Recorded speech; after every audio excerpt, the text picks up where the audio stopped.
Ang kapayapaan ng Panginoong Hesukristo ay sumainyong lahat. Ang pagbasa sa mabuting balita ng Panginoon sa araw na ito ay pinamagatang ang takot sa Diyos ay ang simula ng tunay na pagsamba. Ang unang pagbasa. Pagbasa sa banal na kasulatan mula sa aklat ng Eklesiastes, ikalimang kabanata mula unang talata hanggang ikapitong talata. Mag-ingat sa pagpunta sa templo. Mas mabuting pumunta ka upang matuto kaysa mag-alay ng mga sakripisyo tulad ng mga hangal na tao na hindi nakakaalam ng tama sa mali. Mag-isip bago ka magsalita at huwag magmadaling mangako sa Diyos. Siya ay nasa langit at ikaw ay nasa lupa, kaya't huwag magsabi ng higit pa sa nararapat. Kung mas mag-aalala ka, mas malamang na magkaroon ka ng mga masamang panaginip. At kapag mas marami kang sinasabi, mas malamang na magsabi ka ng kalokohan. Kaya kapag nangako ka sa Diyos, tuparin mo ito sa lalong madaling panahon.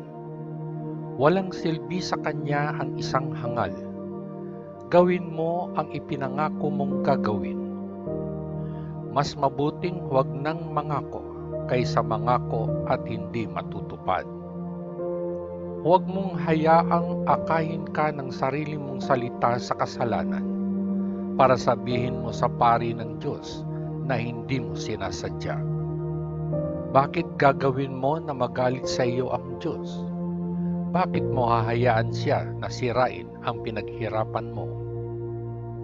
Gaano man kalaki ang iyong pangarap, gaano karaming walang kwentang trabaho ang gawin mo, o gaano karami ang iyong sinasabi, dapat mayroon ka pa ring paggalang sa Diyos. Ang ikalawang pagbasa. Pagbasa sa banal na ebanghelyo ayon kay Apostol Juan, ikasampung kabanata mula ika-24 na talata hanggang ika-42 talata. Nang ang mga tao ay nagtipon-tipon sa paligid niya at nagtanong, "Hanggang kailan mo kami pananatilihin sa pag-aalinlangan? Sabihin sa amin ang malinaw na katotohanan. Ikaw ba ang Mesiyas?" Si Jesus ay sumagot, "Sinabi ko na sa inyo, ngunit hindi ninyo ako pinaniwalaan. Ang mga gawa na aking ginagawa sa pamamagitan ng awtoridad ng aking Ama ay nagsasalita para sa akin, ngunit hindi kayo naniniwala sapagkat hindi ko kayo tupa. Ang aking mga tupa ay nakikinig sa aking tinig. Kilala ko sila at sinusunod nila ako. Binibigyan ko sila ng buhay na walang hanggan at hindi sila mamamatay kailanman. Walang makakaagaw sa kanila sa akin. Ang ibinigay sa akin ng aking Ama ay higit sa lahat at walang sino man ang makaaagaw sa kanila mula sa pangangalaga ng Ama. Ang Ama at ako ay iisa." Pagkatapos, ang mga tao ay muling pumulot ng mga bato para batuhin siya. Sinabi ni Jesus sa kanila, "Ako ay nakagawa ng maraming mabubuting gawa sa inyong harapan na ibinigay sa akin ng Ama na gawin ko. Alin sa mga ito ang gusto ninyong batuhin ako?" Sumagot sila, "Hindi ka namin gustong batuhin dahil sa anumang mabuting gawa, kundi dahil sa iyong kalapastanganan. Ikaw ay tao lamang, ngunit sinusubukan mong gawing Diyos ang iyong sarili." Sumagot si Jesus, Nasusulat sa inyong sariling kautusan na sinabi ng Diyos, kayo ay mga Diyos. Alam natin na ang sinasabi ng kasulatan ay totoo magpakailanman. At tinawag ng Diyos ang mga taong iyon na mga Diyos, ang mga taong pinagkalooban ng kanyang mensahe. Ako naman, pinili ako ng Ama at isinugo ako sa mundo. Paano kung gayon masasabi ninyo na ako ay lumalapastangan? Dahil sinabi ko na ako ang anak ng Diyos. Huwag kayong maniwala sa akin kung gayon, kung hindi ko ginagawa ang mga bagay na nais ng aking Ama na gawin ko. Ngunit kung ginawa ko ang mga ito, kahit na hindi kayo naniniwala sa akin, dapat ninyong paniwalaan man lang ang aking mga gawa, upang malaman ninyo minsan at magpakailanman na ang Ama ay nasa akin at ako ay nasa Ama. Muli nilang sinubukang hulihin si Jesus, ngunit siya ay kumawala sa kanilang mga kamay. Si Jesus pagkatapos ay bumalik muli sa kabila ng ilog Jordan sa lugar kung saan si Juan ay nagbabautismo, at siya ay nanatili doon. Maraming tao ang lumapit sa kanya. Si Juan ay hindi gumawa ng mga himala, sabi nila. Ngunit lahat ng sinabi niya tungkol sa taong ito ay totoo. At maraming tao doon ang naniwala sa kanya.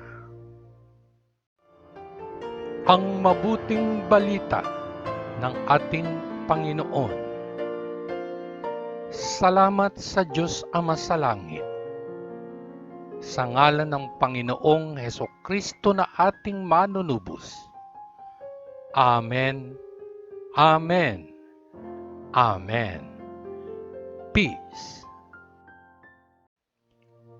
Bago ako tuluyang magtapos, hayaan po ninyong ishare ko sa inyo ang reflection article na ito na isinulat at inilathala ni Ginoong Herbert van der Laan sa Our Daily Bread magazine, na pinamagatan niyang In God's Presence, sa wikang Pilipino, sa presensya ng Diyos. Ang article na ito ay may kaugnayan sa mabuting balita ng ating Panginoon hango sa aklat ng Ecclesiastes na binasa ko sa araw na ito. Hayaan po ninyong basahin ko sa inyo sa ating wika ang article na ito ni Ginoong van der Laan. Panimula niya. Bilang isang batang magsasaka sa North Dakota, madalas akong makaramdam ng pagkamangha kapag tumitingin ako sa langit sa isang maaliwalas na araw, o kapag nakikinig ako sa dumadagundong na kulog ng paparating na bagyo. Parang napakadakila ng Diyos at napakaliit ko. Madalas ay ganun din ang nararamdaman ko kapag pumapasok ako sa santuaryo ng simbahan o naririnig kong nagdarasal ang aking Ama.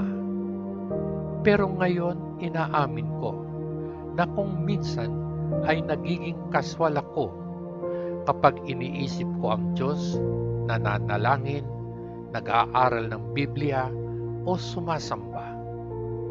Kapag tayo ay nagtitipon upang sumamba, umawit, manalangin at makinig sa mensahe, madalas nating ginagawa ang mga bagay na ito ng may kalahating puso lamang at walang pakiramdam ng takot sa Diyos.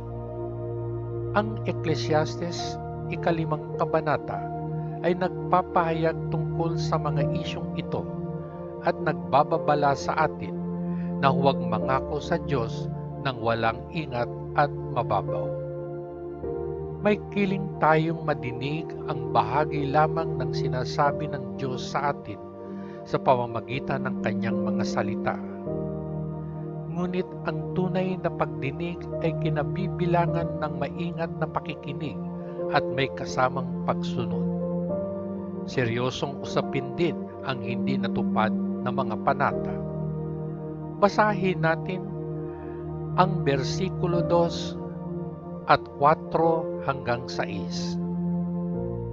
Mag-isip bago ka magsalita at huwag magmadaling mangako sa Diyos. Siya ay nasa langit at ikaw ay nasa lupa, kaya't huwag magsabi ng higit pa sa nararapat. Kaya kapag nangako ka sa Diyos, tuparin mo ito sa lalong madaling panahon. Walang silbi sa Kanya ang isang hangal.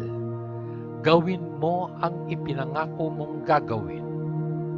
Mas mabuting huwag nang mangako kaysa mangako at hindi matutupad.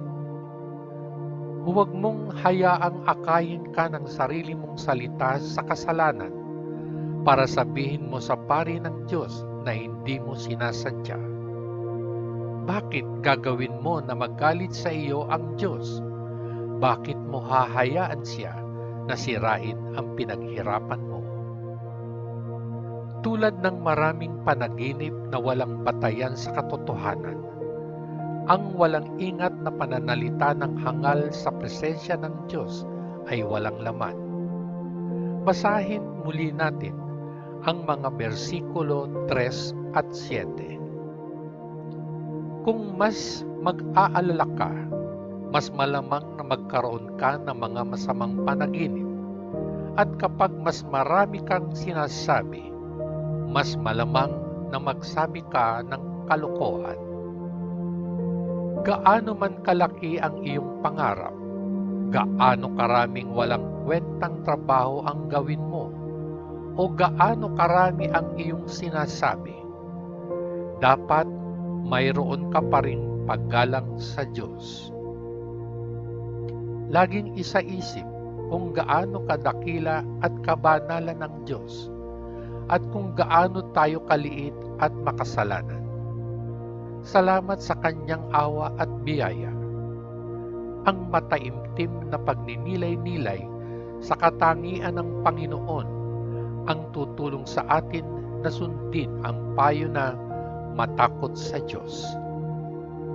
Sa puntong ito ay tinatapos ko na po ang aking maikling reflection sharing sa inyo na isinulat at inilathala ni Ginoong Herbert van der Lat sa Our Daily Bread Magazine. Sana'y naibigan at nakapulutan ninyo ng aral katulad ko. At bago ako tuluyang magpaalam sa araw na ito, iiwan ko sa inyo ang isang maganda at makabuluhang quote ni Ginoong Henry Bosch ng Our Daily Bread na isinalin ko sa ating wika. Ang bahay-sambahan ay isang lugar para sa pagpupuri at mapitagang panalangin. Hayaang punan ng mga banal na kaisipan ang iyong espiritu sa bawat pagpasok mo doon. Hanggang sa muli, patnubayan at pagpalain nawa tayong lahat ng ating dakilang Diyos Ama sa langit. Sa ngalan ng Panginoong Hesukristo na ating manunubos. Peace.